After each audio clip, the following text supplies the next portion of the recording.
Welcome back to the Things for Rolling podcast. I am Pat Campanola alongside Jeff Pallone. What's up?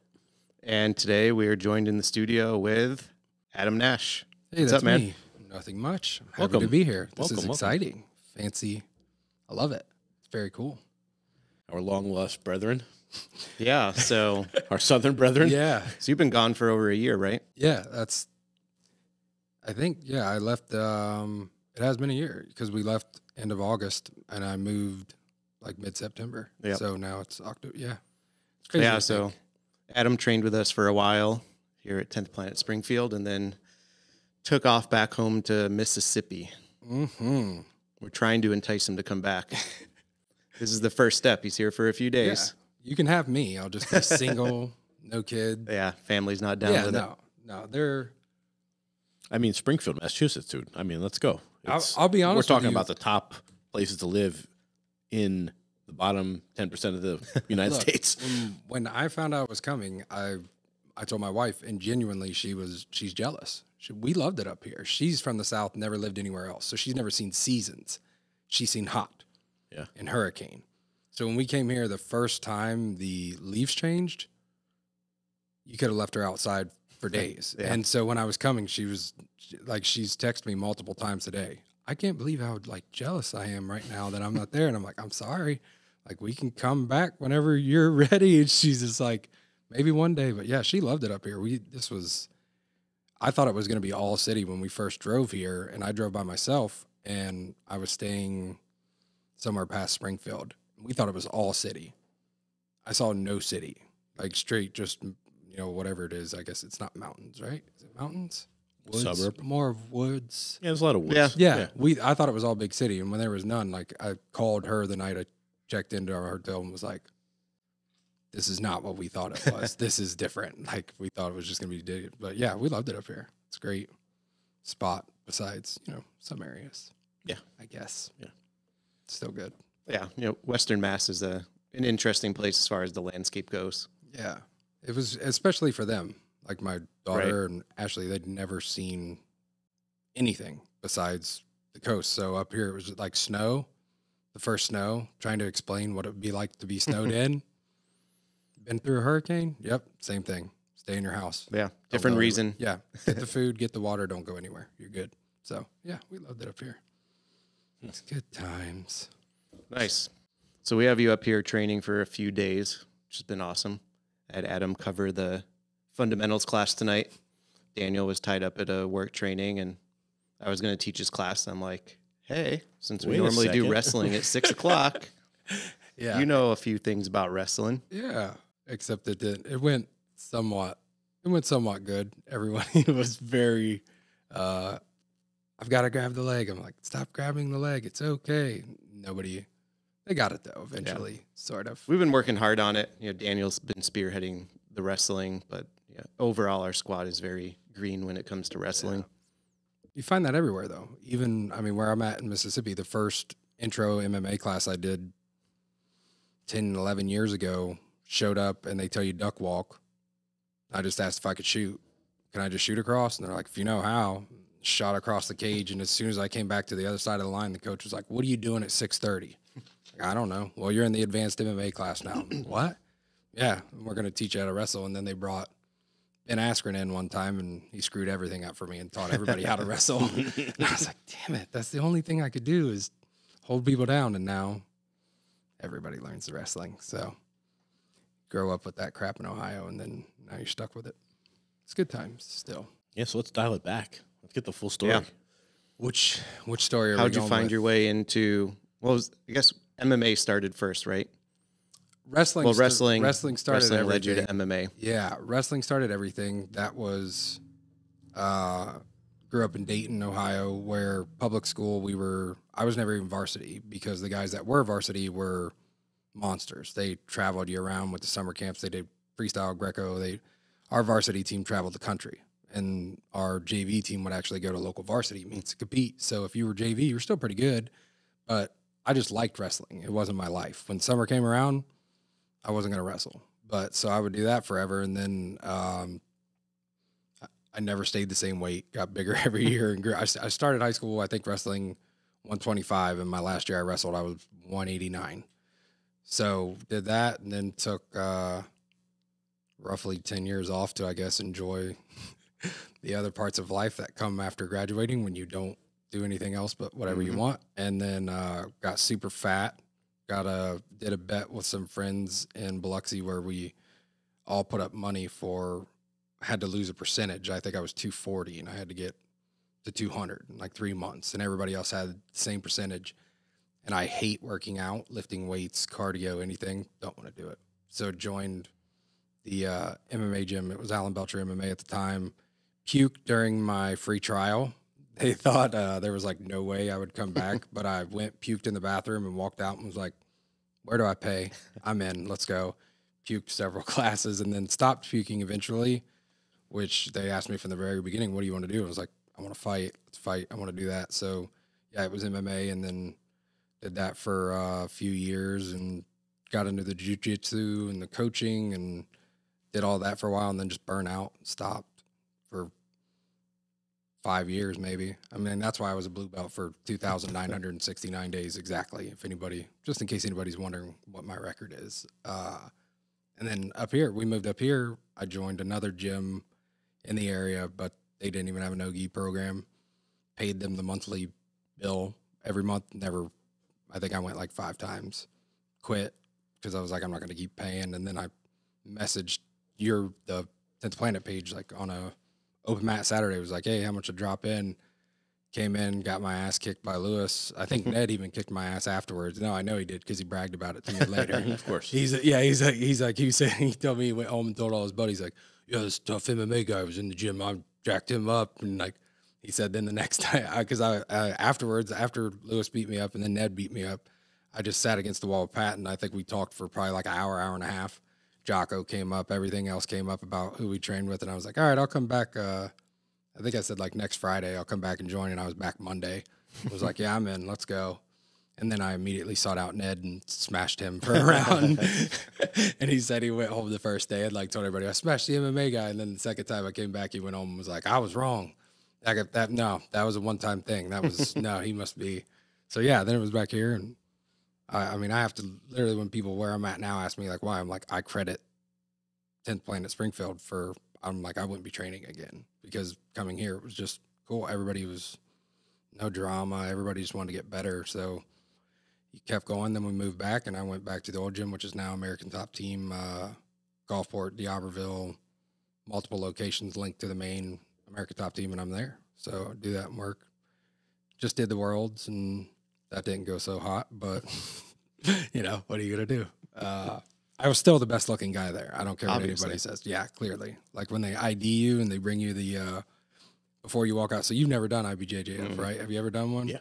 You know how they make you show your ID and everything? Yeah. I went, checked the weight. Their scale was like 6 pounds light, which was already aggravating. I'm like, I could have been eating all the food. And the guy said, you have your ID? Like, you have to have your ID. Do you have your ID? And I was like, oh, yeah, man, let me grab it. And he said, you know, I got to make sure you're not somebody else. And I looked at him. I was like, don't worry. You'll never forget me. I'm the best looking guy you'll ever see. And he just looked up, was like, what? And I was like, it's true. And he just started dying laughing. And he looked at me. He was like, man, I tell everybody this, but good luck. Like, good luck. Looking back, I think it might have been a pity good luck. Like, he knew I was in for maybe something I didn't. That's good because usually the IBJJF folks are like humorless. Yeah. So, yeah, the guy didn't like, when they were calling our match, they list your full name. They don't put Adam Nash. They put Adam Thomas Nash. Mm-hmm. So while the guy's calling my name, I knew the person I was going against's name was Justin. So I'm hearing him say Justin, but I don't know what the last one is. And then I'm hearing Adam, but I'm hearing Jamas. Adam Jamas. And it's over and over. And I'm standing there like, I met JP Donnell. Yeah. Like, we're buddies. We've been buddies, but we've never met in person. When I came walking out of the back, I hear Adam, and I look up as JP, and I'm like, what the hell? Came over, I'm talking to him, and I'm hearing the guy over here, Adam Jamas, Justin, and I finally walked over and said, like, are you saying Adam Thomas? And the guy's like, yeah. And I was like, oh, that's me. And he literally eye rolls and everything. I was like, I'm sorry, I couldn't understand you. Yeah. And the guy just like, go over there. But I mean, obviously I think you saw the thing. Like we both got a penalty a minute into the match. I watched the video. There were 6 takedown attempts from each of us, like total in the first minute. And we got a penalty for stalling. okay. Yeah, it's a different world with those tournaments. All right, cool, man. No problem. Yeah. So it was fun. It was a good trip. How do you know JP? We met through a mutual friend of ours, Nathan, that's in Tennessee. From when I was fighting, I fought for mainly local, like Mississippi places, but I was great at talking crap. So one of the like kind of upstarts that was borderline UFC-ish, they had, they filmed their stuff, they put it online. V3 at the time, I basically came out and said, like, I'll fight all of your 155 guys. I'll fight all of them. I'll beat all of them. Like, no problem. Let's go. So I built up a ton of like people that just wanted to see me get my ass kicked, which was awesome and not awesome because they brought me in for it. But then I had to deliver, which I did not either time. Both times I just failed miserably. But we met through our buddy Nathan because it was one of those like Facebook type things where mutual friends, and then an event came up and he was like, wait, you're the guy who fought Jaleel?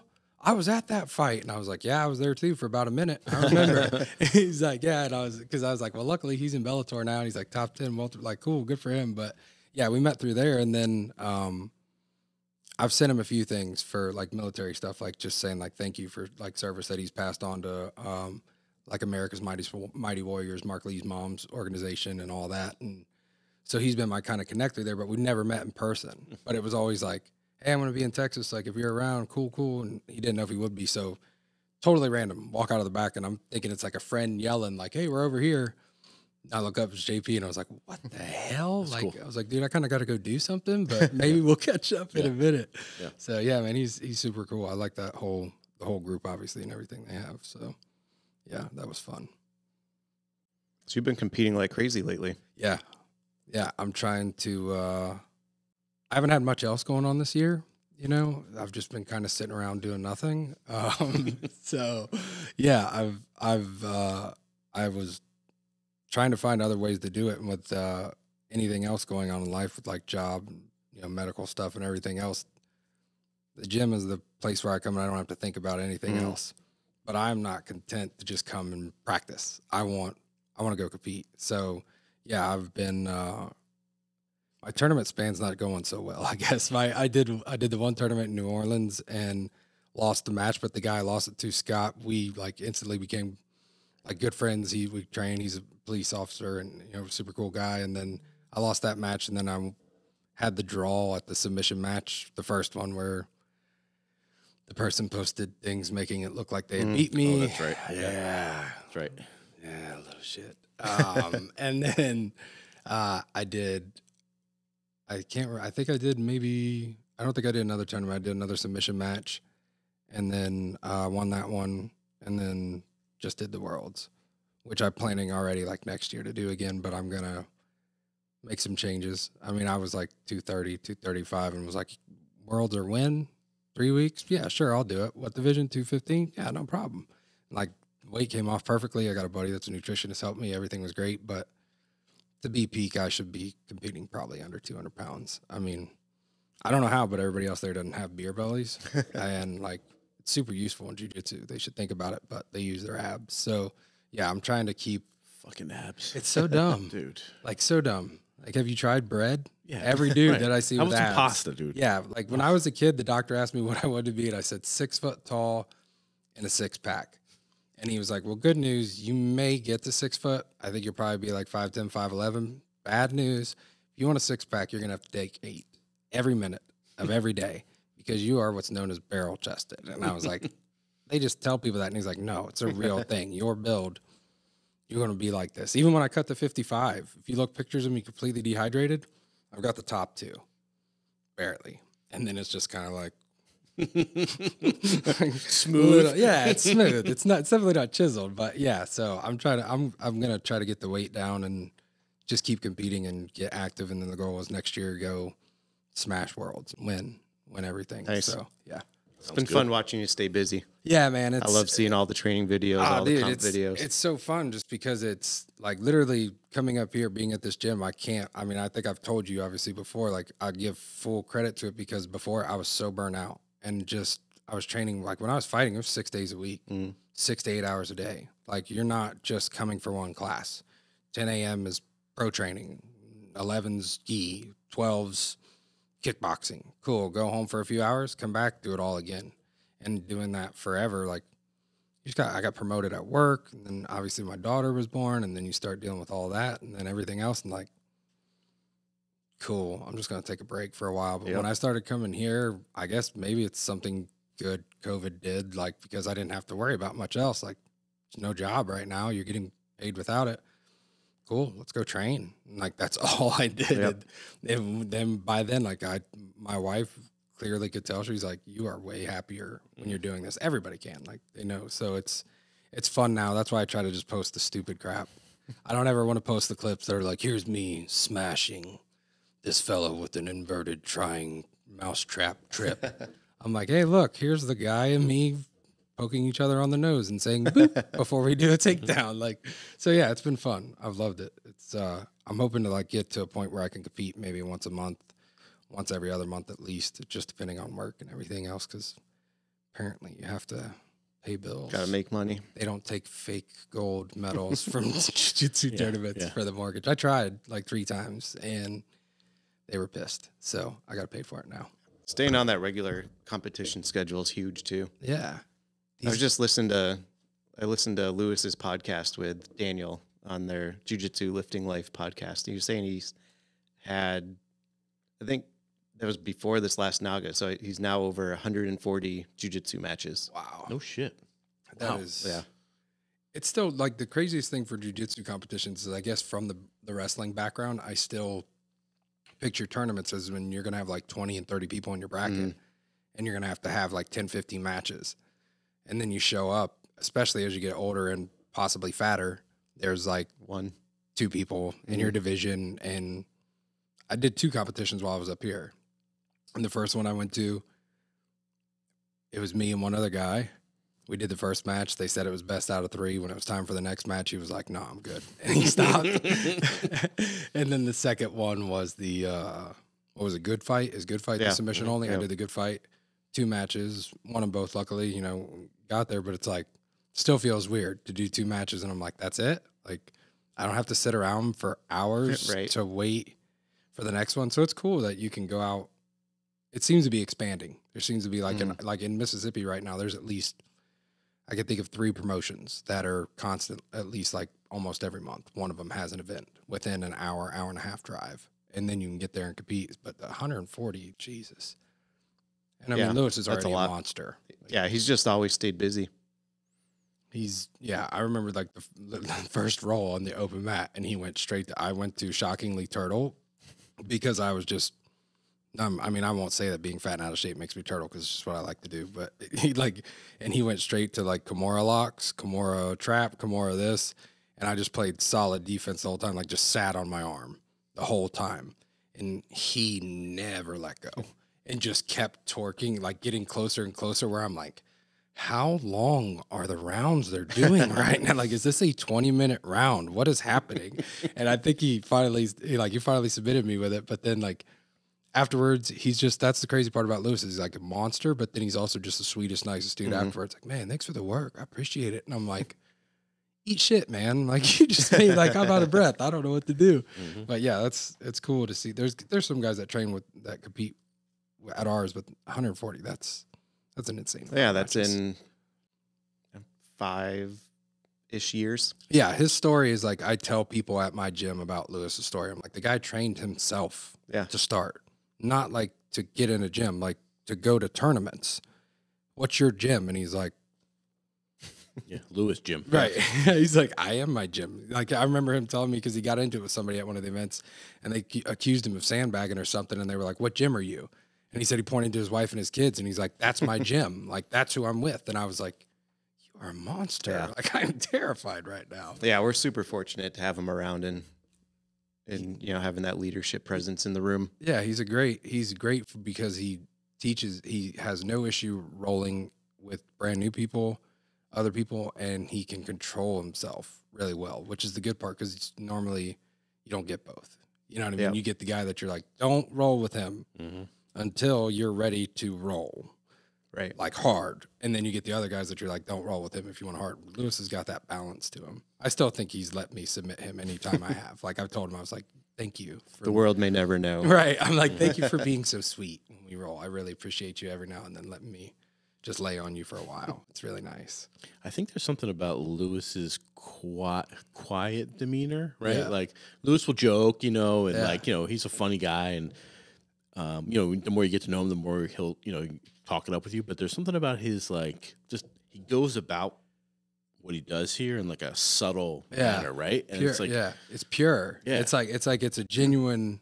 Like we talked about it one time, just because I was like, I think there was like some little drama or whatever, and we talked about it afterwards, and he just because he knew I'd been in gyms where I told him like yeah, we've had our share of inter gym conflict or whatever you want to call it, and like afterwards he immediately was just like, I handled it poorly, should have handled it differently. I'm a leader of this gym. It's my fault. I shouldn't have done it. And I was just like, Yep. Cool, man. And yeah, nobody needs to talk to you about anything because most people won't admit that. But like the funniest thing I ever was Lewis, when we went to eat after training one time, and I ordered mozzarella sticks and I got ranch with the marinara. And like he looked over, and I think I was with him and his brother and I think his family, and like they brought the sauces out, and he like looked at me and he was like, "You gonna dip it in both of those?" And I was like, "Yeah, man." And he's like, "Is that good?" And he's, he talks where it's like, I'm like, man, I don't know if he's about to laugh or if and I was like, "Yeah, man, I'm gonna dip it in both." And he's like, "That's good, huh?" I'm like, "Yeah." So I showed him. That's exactly, That's exactly like Lewis, right? And like, so I showed him. I was like, "Man, you dip it in the marinara, and you just get a little touch of that ranch on there." And like, I took a bite. So he like took a cheese. He's like, "So take it over here. I just dip it in like this, huh? And put it over here." And like took a bite, and he was like. And I think he looked over at his brother, and his brother had a cheese stick in his hand, and he was like, hey, put it down. Put it down. And he like slid the marinara ranch over to him, and he's like, do it just a little bit in this. Yep. Yeah, take a bite. And he just like sat back, like watching.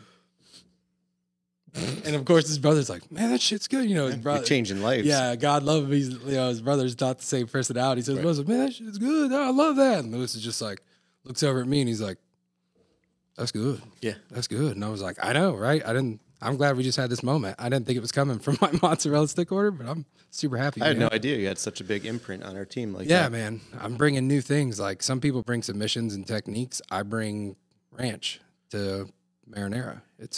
Everybody's got their thing. It's a new everybody's world. got their thing. Everybody's got their strengths. Mine's finding new dipping sauces. I also had no idea that you could do a Lewis impersonation, but that was I wasn't. Yeah, I guess. Spot on. Yeah, I wasn't trying. I mean, I like trying to sound like him. Yeah, but I don't think I've ever practiced. If I did, sorry, Lewis, if I made you sound weird. My bad. But just remember, I gave you the ranch with the marinara, so you can't Never come forget. at me. Yeah, never forget. You can't come at me hard. Yep. So Much respect to Lewis. Much respect. right, gangster. So what brought you guys up to Springfield? Originally, the work for, I'm in the casino business. I don't know if I should say the business or not, so I'll just say casino. I've been in poker forever. I was in poker from the time I was 18 in Ohio to eventually traveled the country, traveled the world, dealing poker tournaments, World Series of Poker, and all those fancy things, and eventually settled down in Mississippi at a casino there. That was in 2011, worked my way up from a dealer to a manager to getting the opportunity to come up here and open the property up here and work with that room, which was great. I loved it. And then my wife, my wife was in kind of the same bit. She's smart, so I may surprise you because she's with me, but she's got like degrees and things that I've never even seen. So she got a job up here too. And then we made the decision, cool, we're going to go. Let's go up there. And we'd never been here or anything, but we just kind of decided to do it. And like I said, we loved it. It was nice. And then COVID and all that fun stuff happened, and it ended up being like, cool, we can stay here. And, we have my daughter will be 9 in November, and her whole family is down there. So she's got cousins and everything else. And it's like, we can either be up here with just the 3 of us, which we've done for several months, or go back down there. Either way, the job thing doesn't change right now. We got to find, a new situation. And so that's what sent us back down there. And then it just ended up working out where I got back in the casino business because I didn't even have plans to when we left. But it came up, and now I'm happy. I love my job. I love people I work with and trying to make things better for wherever we're at, So things work out the way they do sometimes, even when you have crazy, weird shit pop up throughout the year that you might not expect. So still good. Like crazy viruses. Yeah, viruses and all kinds of weird stuff. And, How'd you get into poker? wow. That would come back to my dad. Like we would play when we were kids. Me and him, I have an older brother, and my dad would like put the change on the table, and it was like, you can keep this money, or you can play poker with it. And if I beat you, I keep it, and like even give it back. And my brother would like, I'm gonna keep the money, and I'm like, let's go, let's gamble. And the only rule, there's a theme here. You know, always, yeah. No matter what it is, if you get me interested, I'm in. Like it doesn't like the art stuff, cool. Yeah, somebody's like, you should check this out. Let's do it. All right, cool. Jiu Jitsu, MMA, fighting, all once I get in it. So I started with that, and then just when I got to be 18 was when poker kind of had a big boom where Chris Moneymaker, I think, like had won. And I'd already been playing with friends, but that really made it go. And I'll just say that I did some things in Ohio that I think the statute of limitations is over now. But we had games, and we were private club. We were harmless. Like people hear about it, they're like, "You work for the mafia." I'm like, no, it's not exactly. I would love to tell you that it was super cool like that, but it wasn't. So I just started doing it that way, and then we got shut down, and I started doing heating and air for like 6 months out of nowhere. And then they put me on unemployment. And when I saw how small the check was, I was like, yeah, I'm not going to do that. So I called a buddy and was like, hey, I need to get a job dealing. Didn't even know we were going to a casino. He's like, you want to go to Mississippi? Like, sure. We drove to Tunica, and like on the way there, he's telling me things about working in a casino. And I'm like, why are you telling me about a casino? Like, I'm thinking we're just going to deal a game. And he's like, no, we're going to work at a casino. I'm like, I don't know how to work at a casino. And he's like, you know how to deal poker. That's all you need to know. I got fired after 3 days. Like, luckily they brought me back because like the way it works out, they just were like, we don't need you for the rest of this week. We'll need you next weekend. But he went in the back and like told them all like, hey, that kid you just told, like, he can deal anything you have in here, but he has no idea how to work in a casino. Like, you've got to tell, like, when they're like, clear your hands. Why? So we know you're not stealing. I'm like, why do you think I'm stealing? Yeah. It's part of the business, buddy. Clear your hands. I'm like, question to me, like, what's the problem here? Like, they're like, no, it's just part of it. So yeah, I stuck with it. I still love playing, but for me now it's become much more of I love operating. That was the cool thing about the room up here is the environment was awesome. The players were awesome. The staff was awesome. Everybody, that's why I'm happy to be here now, like helping it get set up to reopen, because I'm like, cool, build that again. It'll be awesome. But the playing side of it, not as appealing now, because anywhere I go, it's kind of like, not anywhere, I'm not the famous, but like anywhere near where I work, immediate questions. It's like, I'm sure you go to tournaments, it's like sometimes you love to compete, you love to just coach, but hey man, how's it going? Let me ask you this, and you're kind of like, I'm just trying to do my thing. I'm just trying to enjoy it today. I wasn't really trying to go down that road. So, but yeah, it's still fun. It's fun to watch and get out there every now and then and try to play, but I just lose. So that's not really productive. So I try not to. I could not get right around the same time, right? Like I started picking up poker. I think all my buddies started playing right around the Chris Moneymaker win, maybe shortly after, maybe the season after that. And a lot of my friends would still watch it on ESPN. I'm like, dude, I cannot spend my day watching somebody else play poker on TV, right? I just can't do it. No, I did. It's so boring to me. It got big though, right? It did. Yeah, A lot of people it was huge. Yeah, it was like the last year I dealt I was on TV a few times for ESPN, but like all of us that worked it, we would just laugh and make jokes. Like we'd look up and it'd be like, there you are. Because you just see a clip of like, in a brief thing. And like you'd see those moments, but we would watch it for that. And we would watch us like putting the cards out and make fun of each other for how shitty it looked. Like, great job, buddy. No pressure or anything, just millions of dollars. And I'm like, I'd been up for 17 hours, drank 13 Red Bulls, and ate 7 bags of Jack Lake's beef jerky. Yeah, I was a little like, had nothing to do with nerves. It's literally my body just not knowing what to do. So it's still, I don't watch it anymore. And I think the watching it was kind of died. It's changed. Back then it was very, people liked characters. They're like, oh, your name's Moneymaker? Yeah. Whoa. And like, all the legends, and they wanted to see people play. But then over then, I mean, that's been 20 years. Now everybody that's grown up gaming has turned it into a gaming thing. It's a statistical thing. It's a finding patterns. It's not this isn't the old West anymore. The old like, what you got, Staring Billy? down across the I'm table. going to figure anymore. They're like, well, Nobody's you bet. playing Super System. Yeah, anymore. They're like, well, you bet 5 times the pot on the front, and then it came out there and 7.3 times 2.77 it says that I have the correct. Okay, I have the correct odds. I call. Yeah. And whether they're right or wrong, it doesn't matter because they're like, Yeah, it's I always did. I playing the made the odds. correct decision. And then you get the old school guys that are like, damn it.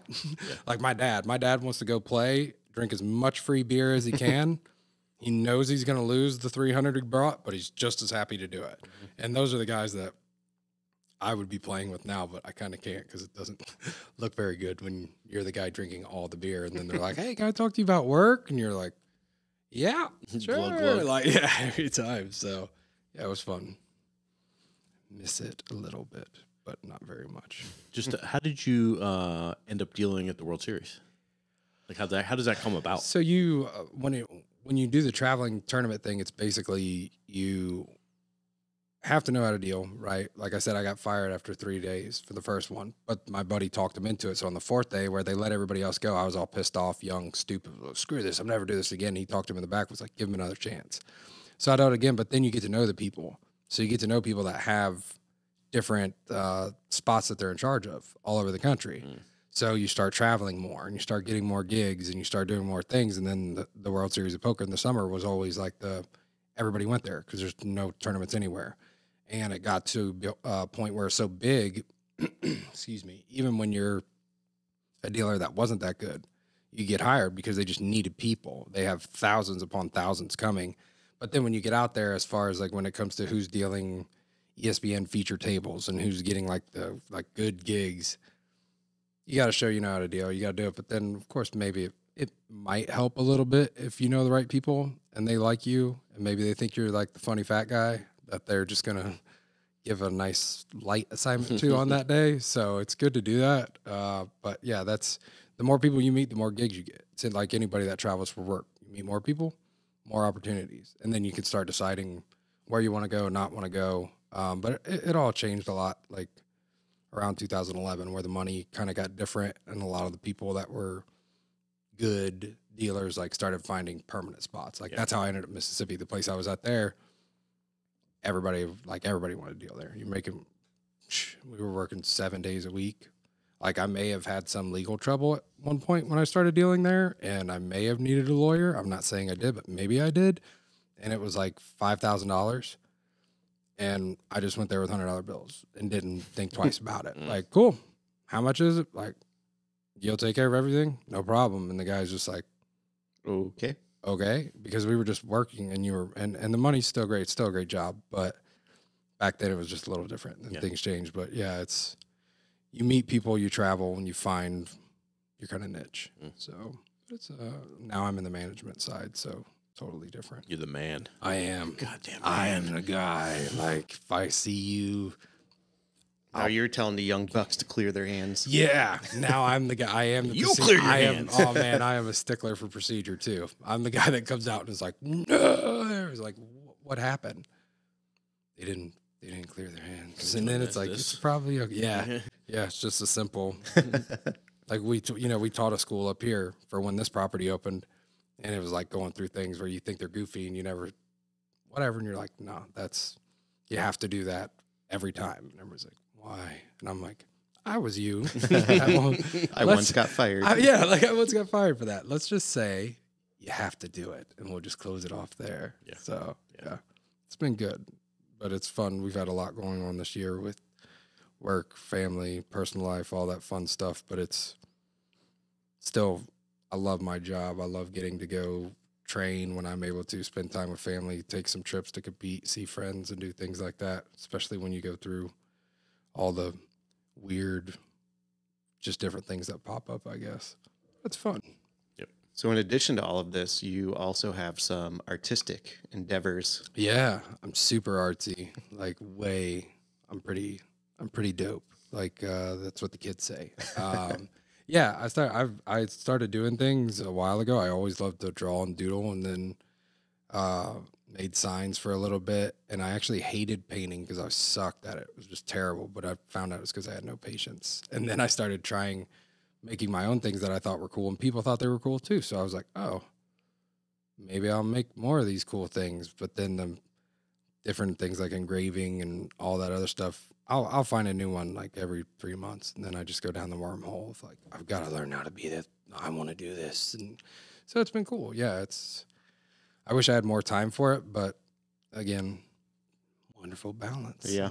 So are you mainly into like commissioned pieces, or you like to just come up with your own ideas and put something together? It really depends. Like I take commissions. People, will contact me about stuff they have, but I don't actively go out seeking it like very much. I'll put out there, hey, if you're interested in something, or I might post something that I made. Like the funny thing is the first painting I sold that was for like decent money was a Biggie painting.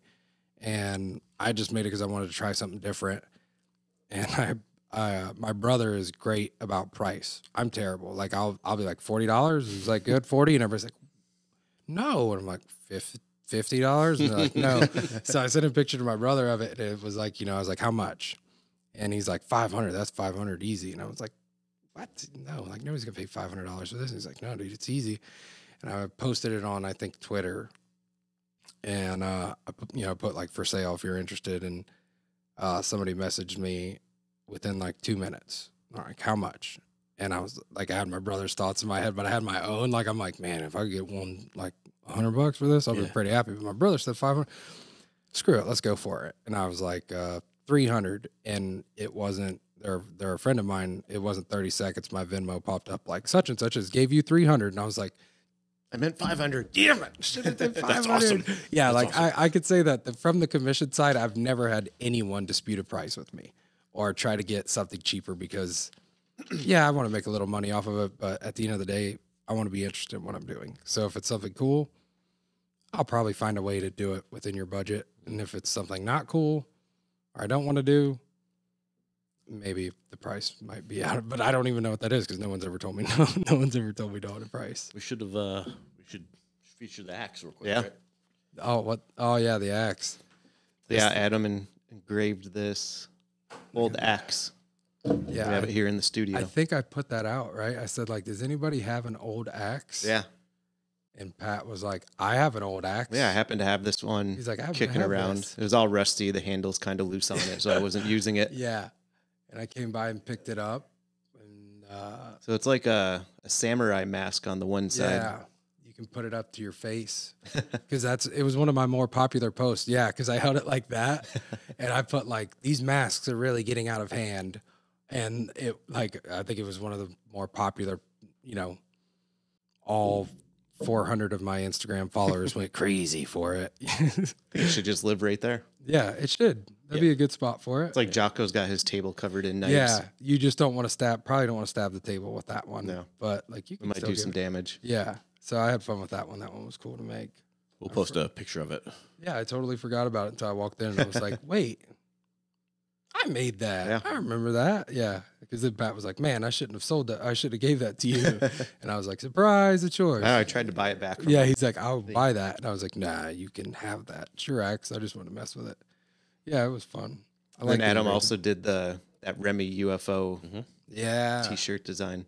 We're going to do some more of those. Yep. The next ones will be better too, because I think from the first one, like not that the first one's not cool, but First one's pretty dope. yeah, I need to send you because I still have the original drawing on like the paper. I need to send it to Nice. you. You That'd can be get cool. Yeah, I have it somewhere. But yeah, we'll do some more. And I want to try to get up here for it. I just don't have time, man. Where could they find that shirt, Pat?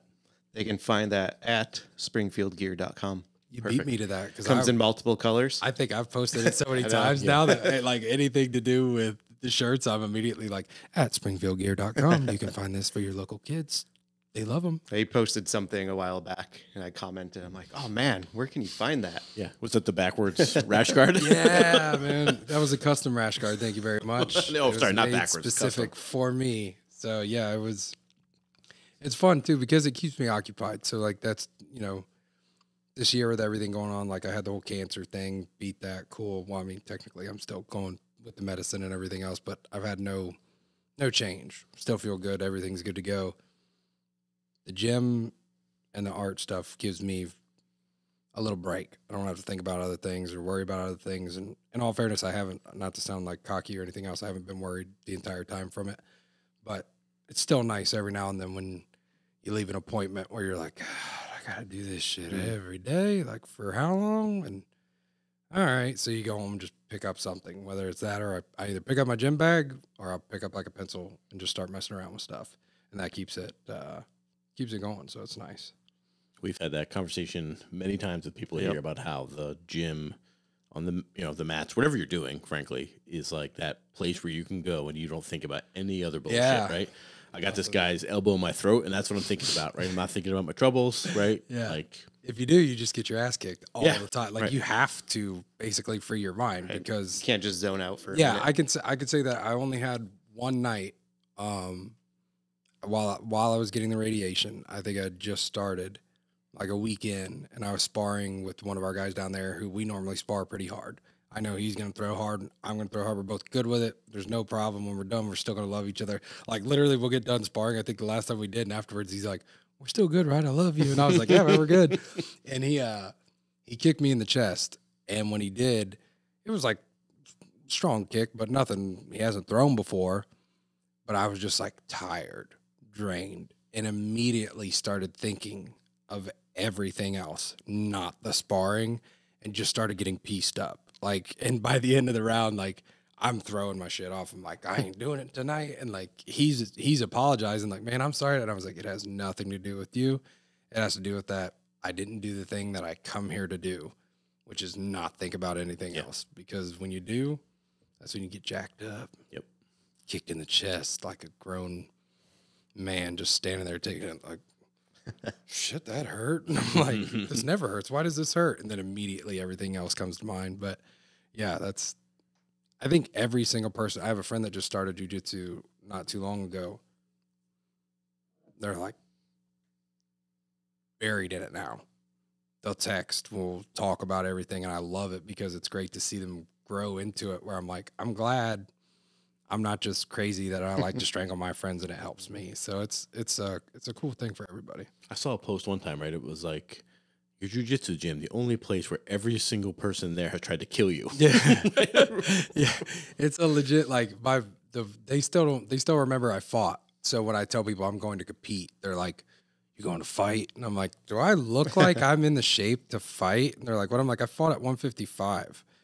I weigh 220 right now. Like, have you seen a 220-pound MMA fighter? Because I'm not going out there with John Jones pre-heavyweight, whatever he's got going. No, sir, not happening. And you'll try to explain to them, like, you could come in and do it. Like, come try it sometime. And everybody's just like, what do you do? And you're like, try to strangle and pretend and have a tickle fest with your friends. That's what you do.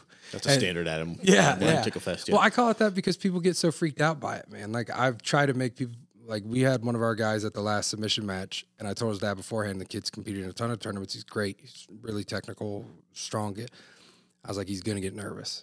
He's never done an event where there's one mat, there's people watching his match. There's no other match, everything else. And, like, the night of, he got a little nervous, and then before he walked out, I told him, like, submit him in 30 seconds or left, I'll give you $20. I was just trying to get to my match. They had 36 matches that night. I was like, 30 seconds left. And he's like, my dad said if I did it under a minute, I get an Xbox something. I was like, well, perfect. $20 probably ain't going to get you shit for an Xbox, but I'll still give it to you if you do it. And he went out in 11 seconds. Awesome. Submitted the guy. And like, but those are the great moments to see it. Yeah, that's right. Awesome. Like, my daughter did jiu-jitsu during the summer. She wants to watch all the videos. She wants to show you a rear naked choke, which she is phenomenal at. I tried to tell her grandfather that he had to tap when she did it, and he wouldn't believe me until he started turning like purple and red, and then he tapped and like looked at me afterwards like, she was really choking me. I was like, yeah, no shit, I told you, like, you got to tap. But she lets go. But it's cool to, when you try to convey it to people, yeah, I just strangled my friends. What?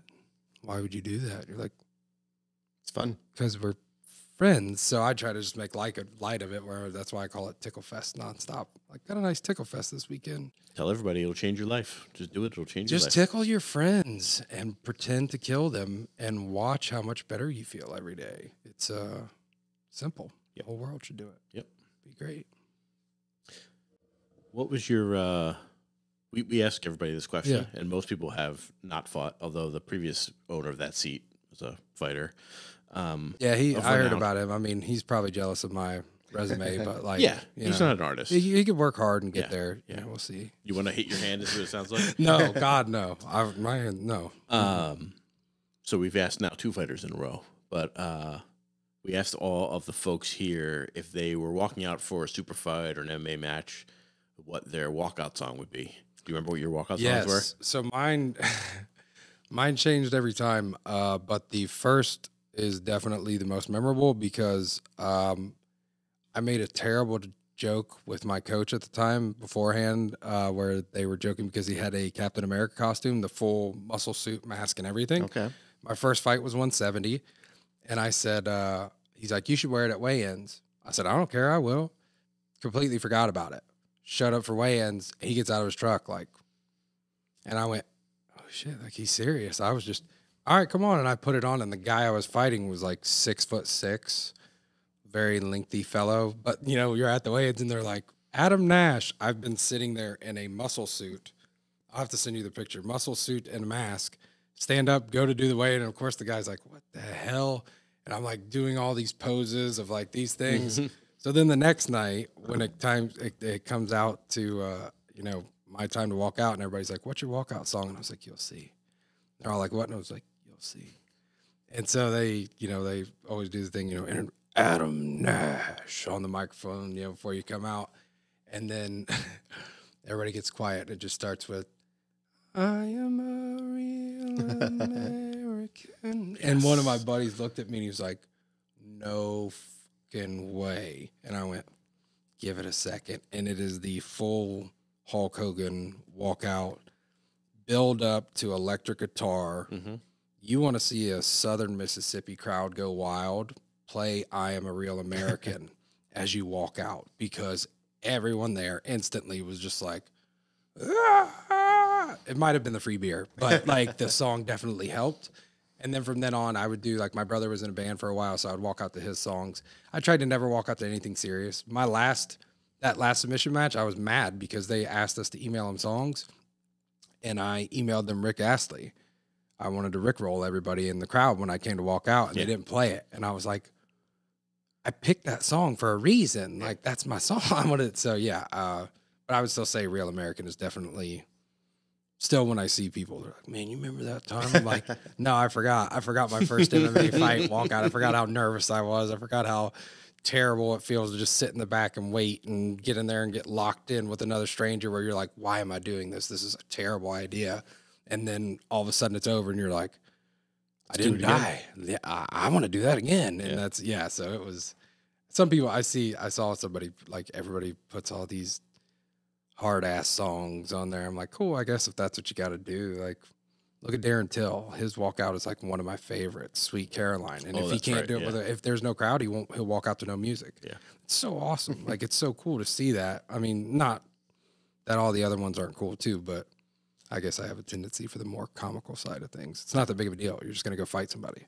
When it's over, it's over. You can't, I mean, I guess you could die, but like, there's a ref in there. I used to tell my mom saw me fight once at V3. One of the fights I lost, 2 fights in V3, I lost both in under a minute and a half. I got choked out the first one staring at my mom, literally like this, rear naked choke. My mom's like 30 seconds. But I always used to tell her before every fight, I'm like, if I get knocked out, I'll wake up. If I get submitted, I'll be fine. If something breaks, it'll heal. I'm not going to die.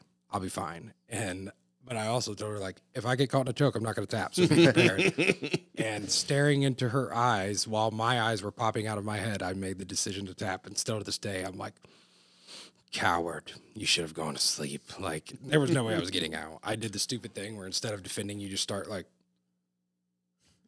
I'm not going to tap. I'm not going to tap. I'm not going to. Instead of all fighting it, I'm just doing this. Like, and then of course, what do you know? I tapped, and I was like, no. But the entire V3 crew, they were very happy because I had talked shit the whole time. Yeah, they got what they wanted. Yeah, they got what they wanted.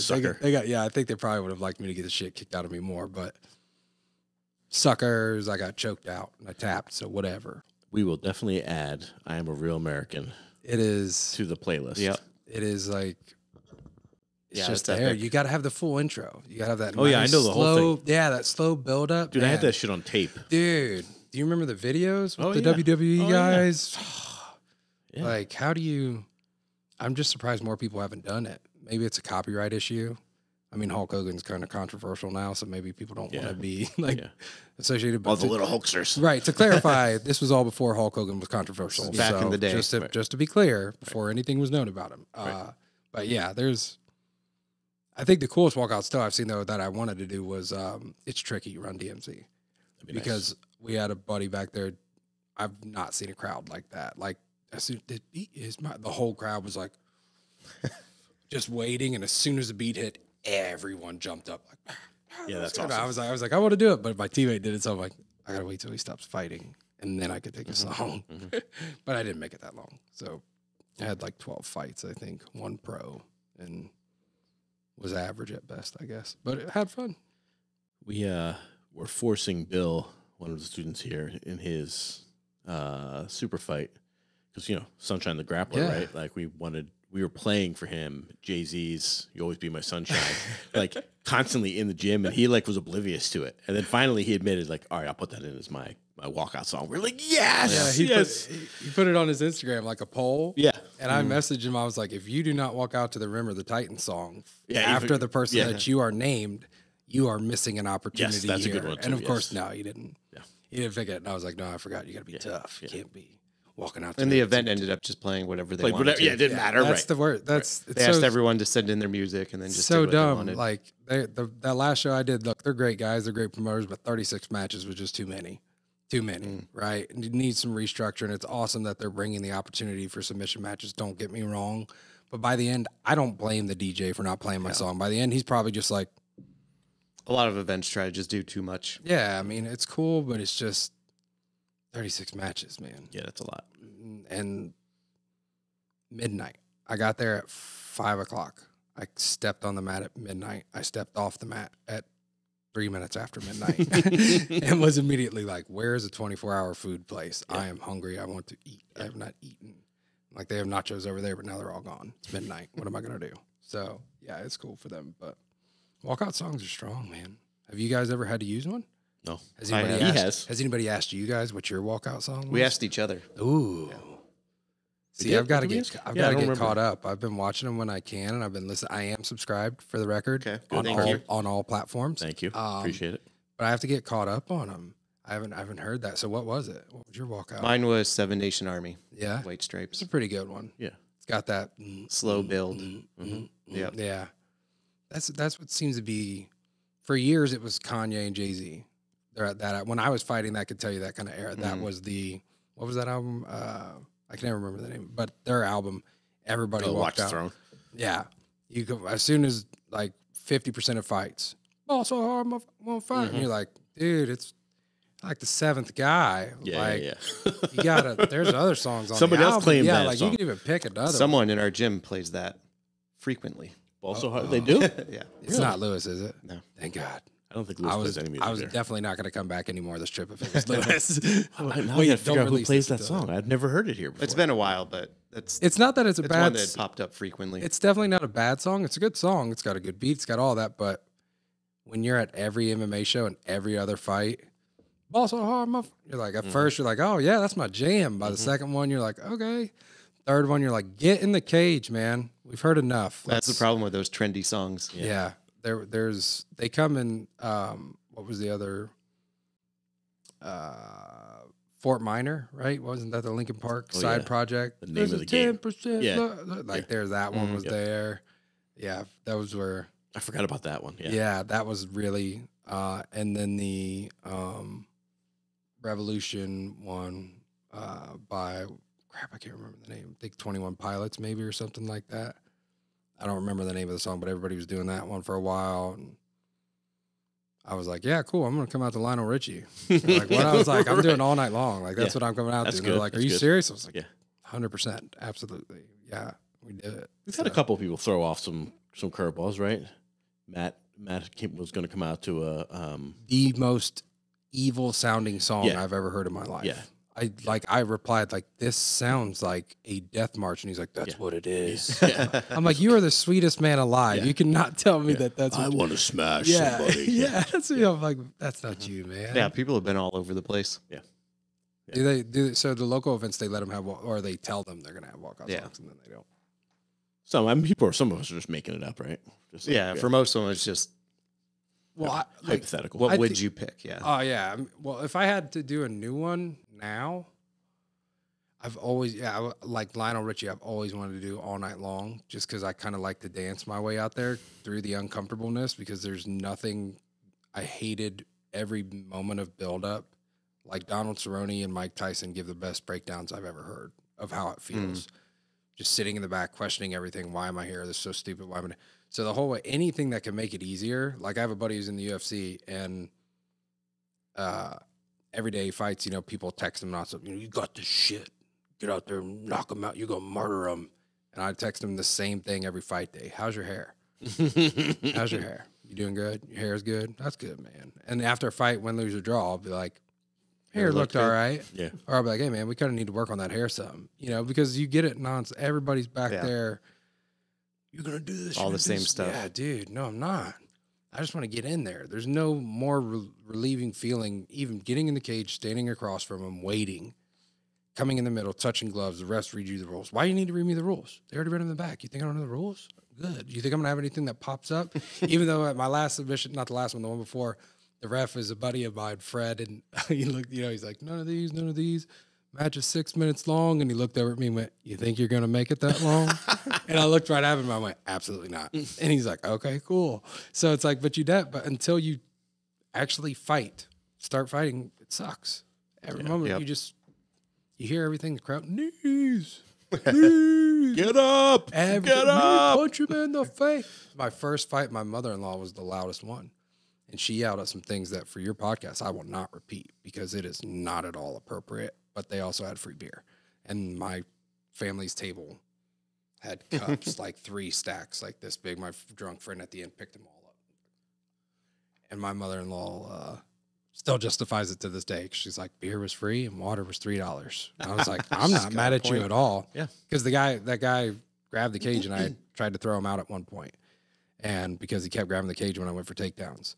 And they were supposed to take a point from him because he kept grabbing to where literally I grabbed him and turned and tried to lift him over the cage. But he was tall enough he could just hold on.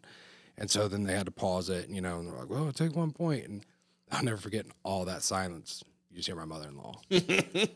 Fucking see. And I'm like, I can hear you. I was like, hell yeah, that is awesome. That and looking up and seeing, I didn't know up kicks were legal, and he stomped a 6'5" man that's foot this entire side of my face. So when I looked up at the Jumbotron in between rounds, I was like, holy shit. And I looked and I just went, and everybody in the crowd's like, what are you doing? I'm like, trying to relax because that sucks. Like my face is definitely jacked up. So yeah, it's fun stuff. Get out there, play a little punch face with your friends. You're a different breed. Mm-hmm.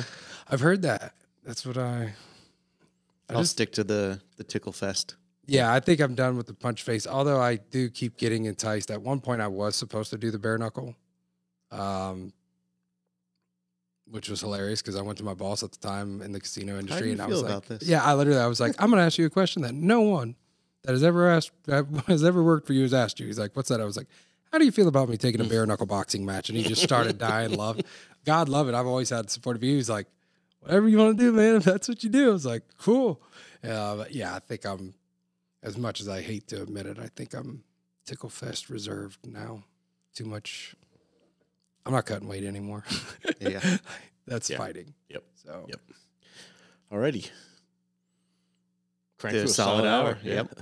After class too. That's right. Jesus. This is the first post-class interview. Mm-hmm. See, that's why I didn't roll that last round. So if anybody thinks I was tired or avoiding them, it was actually save your energy. Strategically being prepared. Yeah. You knew we were going to come with some hard-hitting, mentally intense. I have tissues under the table, and I'm glad I didn't have to use them. I was ready because I thought, like, man, I don't know what's coming. Like, I'm kind of concerned that I did the Lewis impression at what repercussions could come from that. So if we could maybe it's out there now. Yeah, let's not release this until, like, say, after Friday afternoon when I'm back out of town again. Okay. Cool.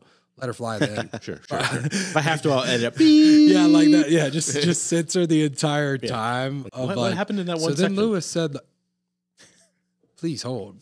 Check out Springfield Gear. Just immediately skip forward. That's a perfect spot for a SpringfieldGear.com advertisement. Hold for our advertisement and just keep repeatedly saying SpringfieldGear.com, SpringfieldGear.com the whole time while I'm in the back. That's right. Yeah, no, I think it's awesome, man. I love that you guys have this going on. It's really cool. We talked about it from the very beginning. I was like, you need somebody to get on there and talk about stupid shit? I know a guy. He's done a lot of stupid shit. And we had you penciled in the schedule for a while. Yep. Yeah, it's pretty cool. Timing worked out perfect. Yeah, it was really cool that it ended up coming as an opportunity. So I'm happy we got to do it, man. Yeah, it's great. Thank you. Thanks for coming on. Yeah, appreciate the stories. It's a great name you guys have, too, for this whole podcast, the rolling thing. I got to tell you, whoever thought of it. Some jackass. He's a pretty smart guy. I mean, whoever he is, it's a really... We'll have to give him credit someday. Really solid name. We'll get him on one of these future episodes. Yeah, we'll figure. Once we figure out who it is, we'll find out. And we'll get the only reason I even mentioned that name to you at one point was because I knew everybody was going to be like, Strangling Strangers podcast. I'm like, dude, that's not... Nobody wants their family to see their pod. What do you listen to? Strangling Strangers, like Murder Match. That's what I'm watching. Like, I think that's the way to go. Yeah, it's pretty fitting. We think it's fitting. I think it's awesome. Thank you. Cool. Nice work. Thanks. So if people want to find your artwork, pay you to make them stuff, buy stuff from you, how do they find you? It's just Instagram. I make stuff 777. That's it. Like I don't think my name's on there. I took my name off, but I'll probably put it back on. I took it off because of work things, because you get people, hey man, I'll show you. And I'm like, yeah, that's my personal life. You're right. Yeah, I do things outside of work. And then they try to hold stuff against you. So I was like, I'll just take my name off there. But now it's out there. So I guess I got to put my name back on there. But yeah, I make stuff 777. That's the only, that's it. Instagram. Awesome. Check it out, everybody. Good stuff out there. As always, remember to subscribe, comment, like. What other things can you do? Share it. Smash. Rate. Smash SpringfieldGear.com. Share it. What else is there to do? I think that's all the things. Make posters for your friends. Yeah. Yeah, hand them out. Yep. I'm good with it. Yeah, stickers. Yep. Hell yeah. Keep an eye out for us on the road in New Hampshire coming up next month. Oh, you guys are going to travel? Coming up soon. We're going to the Enigma Invitational. We're going to record... We'll be recording live at the event. We won't be live streaming, but that's nice. Be a blast. You guys are getting fancy. I'm glad I got in early. Taking the show on the road. One day, like my brother had somebody famous do the ice bucket challenge, dumping out Chris Stapleton. Back in the day with this little band, like where they're like, "This is Sally. She's gonna help me. Oh, this is our buddy Chris Stapleton." Nobody knew who he was, and I'm like, man, that is your claim for the rest of your life. Nobody knew who Chris Stapleton was, and he helped you in a video. I'm like, that's going to be me with you guys. That's right. Yeah. I'm like, go back to You knew us before we went on the road. Right. I know. I mean, it's... You knew us when we were studio bound. I know. I'll be like, man, they made me roll multiple rounds just to get on the podcast. And totally worth it now. Right. You have to roll multiple times with Ned, please, and then you can think about coming on. My big sweet angel Ned. Yep. Depressed eyes, Ned. Injury bound, like that was the first thing he said today. I got a tour. Then I was like, dude, I just got in town. You can't. God love him. The most brittle man on the planet. The biggest brittle man in the planet. We love you, Ned, but you're brittle as shit. I don't mean that, Ned, at all. I love you. I'm sorry, but you are super brittle. You break stuff, bro. It's not cool. All right. On that note, thanks for coming in, dude. Yeah, man. Good to see you. Awesome having you here. Stay healthy. Yeah, I'm going to try. We'll see. Everything's good. I am a real American. Fight for the rights of everyone.